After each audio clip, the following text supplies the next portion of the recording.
Hello everyone, my name is Plasma Wasp and I'm back with another Stinger review. I really like the Narcos Netflix series and I really enjoy games with turn-based tactics. So I couldn't resist the urge during the last Christmas sale on Steam and got myself a copy of a game called Narcos Rise of the Cartels. I knew the game wasn't liked by players, but I still had my hopes up that perhaps I will find out that it's not as bad as people say.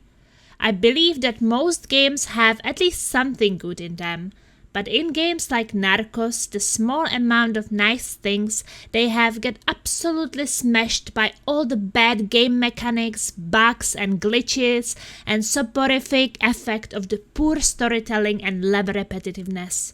It was as bad as when I played Empire of Sin, which is another criminal underworld game with turn-based tactics. I hope I will never have to play these two games again, but now let's get back to Narcos, Rise of the Cartels, so I can tell you what is wrong with the game. The story of the game is so boring and confusing. It describes itself as a game following the first season of the Netflix series, but it keeps changing and simplifying the happenings way too much, to the point where I couldn't see the original story almost at all. I feel like they just mentioned the series because they thought the game would sell better. Just add some scenes from the great TV series and its music and people will be happy, right? Wrong. If I was the creator of the Narcos series, I wouldn't want to have anything to do with this crap game. You get two story campaigns, one for DEA and one for Narcos. Both of them are very uninteresting and generic. The Narcos story is even a bit worse because for some reason they made the Colombian characters speak English, and Pablo Escobar speaking English was hurting my ears and soul, and it had absolutely no sense. I can't understand Spanish, but I would rather read subtitles and get myself immersed in the native language narration than to have my immersion destroyed by this hilarious English voice acting. It doesn't make Pablo Escobar sound like this terrifying and intimidating person he should be. It makes him sound like a joke. Good men are as hard to find as a reliable American car, but it is in hand, and we will have no more disruption at the border. So, what are we waiting for? Let's move. Please, Pablo, don't speak English. It's terrible. Ah! I wish I could switch it to the original We need to make voices. contact. We offered a large incentive to Silver for him, to turn his back. And for me to be first at the scene. My ratings are sky high this month. Así que se trata de esto. ¿No es suficiente que me deje poner detrás de las rejas? The only exception is when he is describing upcoming main missions and giving you instructions. Then he can suddenly speak Spanish and it sounds so much better. But my problem with that part was not language, but how stupidly and unnecessarily long the speech was. A great leader can describe all you need to know in a sentence or two.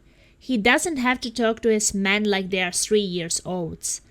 They just couldn't get the storytelling right no matter what. Pero hay rutas de escape hacia la pista de aterrizaje. When a story goes wrong, you might think that the gameplay will save it all, right?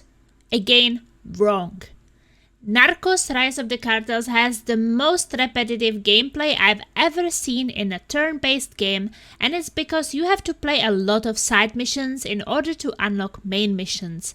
And the side missions are a few maps with the same objectives over and over again. No matter what part of Colombia you travel to, the maps stay the same. The game itself has no difficulty setting, so the only way you can make it easier or harder for yourself is by picking different difficulties of side missions represented by 1, 2 or 3 skulls next to the mission choice. You don't pay any money or very little to play the lowest difficulty side missions, but you earn only a small amount of money from those missions. 3 skull missions are the most expensive, but you can earn a lot there. The problem with this system is that you only need money to recruit new men for your squad or to heal them when they get injured, and you don't want to wait for them to heal naturally. But why would you need to heal your men or recruit new ones if you play well and try to save everyone? Or why would you play a more difficult side missions when you know you will most likely suffer many losses there and will have to spend the money earned for finishing the mission to recruit new units? You get to a circle of craziness where nothing makes sense. Just play one skull side missions, get it done so you can continue the main story. There is no difficulty choice for main missions, but they are generally much easier than side missions, but for the wrong reasons. Very often I would attack enemies and they would do absolutely nothing on their turns, just letting me kill them and moving on to others who also didn't defend themselves. Imagine all this time grinding side missions just to get boring main missions where nothing is happening. Sure, the idea was nice, the environments were well made and good looking, but the execution was absolutely terrible. They don't move as this guy either! What's going on? They just take it! I'm not even done with describing everything that is wrong with this game, because it's too many things. The combat is so broken and missions are mostly not made for the kind of combat they chose for this game. Every turn you can only move, shoot, use abilities with one unit. There is no order, you can choose anyone you want. But it means that you can't play as a team and make your units cooperate. It gives you very little space for any turn-based tactics. All you manage to do is to move and do things with 1 or 2 men, definitely not all 5 you have on your team. Usually you react more than act, because the situation is changing after every small move you make. So you wait what your enemy will do and react to that to stop them. It also means that if all enemies want one of your units dead, there is nothing you can really do. Even if one enemy runs into your team of 5, he might still kill one of your men, because only one man of your choosing can do the shooting, while the others watch and do nothing. It makes sense why they don't even let you name or customize any of your units, which is normal in games of this type. There is no point in getting attached to them. They are meant to die a lot. You can have your men dying like flies and still get the best rating of that mission, because the objectives matter more than lives. Also, the enemies are very suicidal and have no will to survive, so they will do stupid moves just to do whatever they want to do. And it's not always what you would expect them to do. For example, there was a mission where they needed to stop us from extracting a person because he knew too much, and if he lives and escapes, Pablo Escobar will be in trouble. So you would expect them to do everything to stop the person from escaping, right? Wrong. They really hated one of my units on the rooftop and kept sending units after him until he died, absolutely ignoring the person they were supposed to stop. They made it easier for me to win the mission, but it was not a satisfying victory because it made no sense and it didn't make me use any tactics at all.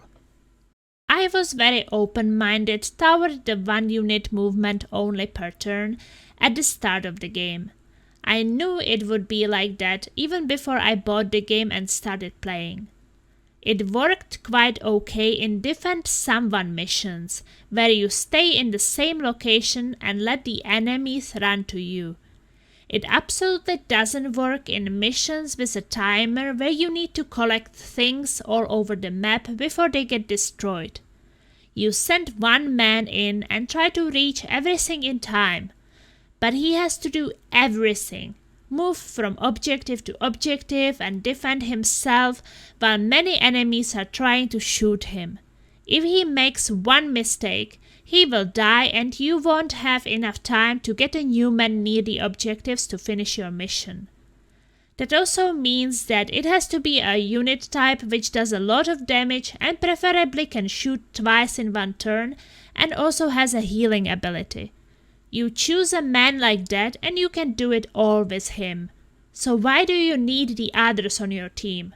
Well, they are there as a distraction basically. You sacrifice them while hoping to get the pressure away from the unit doing all the objectives. The only unit which has to survive is the team leader, which is always an important character from the TV series. If the leader dies, the mission is over, so it's too risky doing all the moves and objectives with him. In the end of missions where extraction is needed, you only need to extract one unit and that will end the mission. It makes sense because in some situations there were no enemies and it would take so many boring turns to move everyone over to the extraction square. But in those missions where they try to make it more exciting and called in an ambush trying to give you a challenge for the second part of the mission where you need to escape, it was way too easy. I just ignored everyone and ran through the enemies with my toughest guy with the most HP and healing ability. As soon as he made it to the extraction place, it was all over and we won by basically skipping the second part of the mission. It proves my point that the developers had no idea what they were doing. They threw all the things they saw in other turn-based tactics games into a bag, shook with it and hoped for the best. What they got from that is a confusing, broken game pretending to be on the same level with great games like XCOM.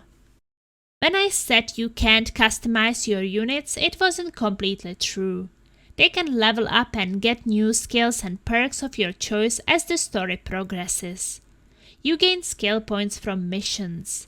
If a unit is not max level and is part of the mission, it will get skill points applied towards the next level right after finishing the mission. If units are on current max level, the skill points will go to a common pool of skill points and you can use them for any unit you want. That's another reason why you don't need to do difficult side missions to earn money, because all units you use will be on max level as soon as the max level increases as the story progresses. It will leave you with such a huge pool of unused skill points that you can buy cheap level 1 units and get them to maximum level immediately and give them the skills and perks you like, rather than buying high level units which are more expensive and have skills and perks chosen already. The game really misses all the reasons why you should do something extra or challenge yourself with harder missions. You have nothing to work towards. You already got everything and you're desperately waiting for some new unlock possibilities. I have to say I usually have a hard time criticizing games, but when it comes to Narcos, Rise of the Cartels, I really have problems finding something positive to say. Okay, I got one thing I liked in the game. You probably know Overwatch from other turn-based games. It's when you prepare your unit into a position where they are guarding a certain area, and when enemies move through the area on their turn, your unit will shoot immediately, even if it's not your unit's turn.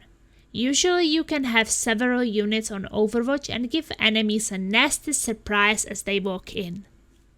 In Narcos, Rise of the Cartels, you can use something similar, but you don't have to prepare it on your turn. It's called a reaction shot and you get a pool of reaction shots filled by certain abilities, or if you don't spend all action points during your turn, the rest will fill your reaction shot bar.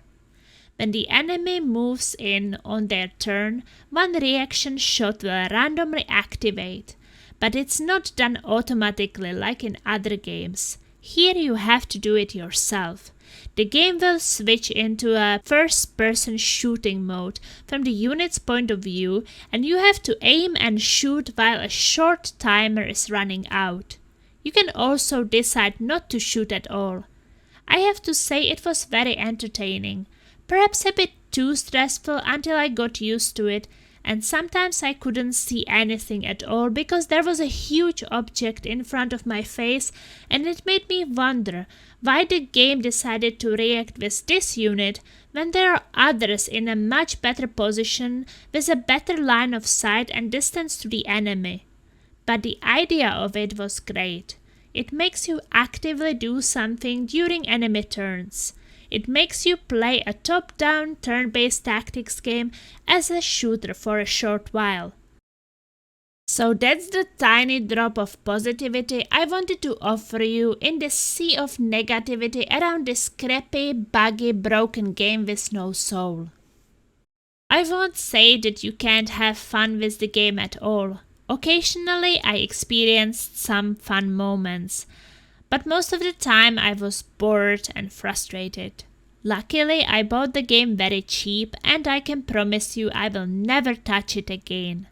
We got so many better options out there that we shouldn't be desperate enough to play the wannabe turn-based tactics game Narcos: Rise of the Cartels. One of the worst games of 2019, I'm sure about that. What I do recommend to you is to watch the Narcos TV series because it's absolutely amazing from start to finish. And this is the end of my Stinger review. Thank you so much for watching. I hope that I helped you avoid wasting your time on this game. I wasted enough time with the game for all of us by finishing it completely. Take care everyone, and I will see you very soon in another Stinger review. Ta-da-ti-dee! Stingers up!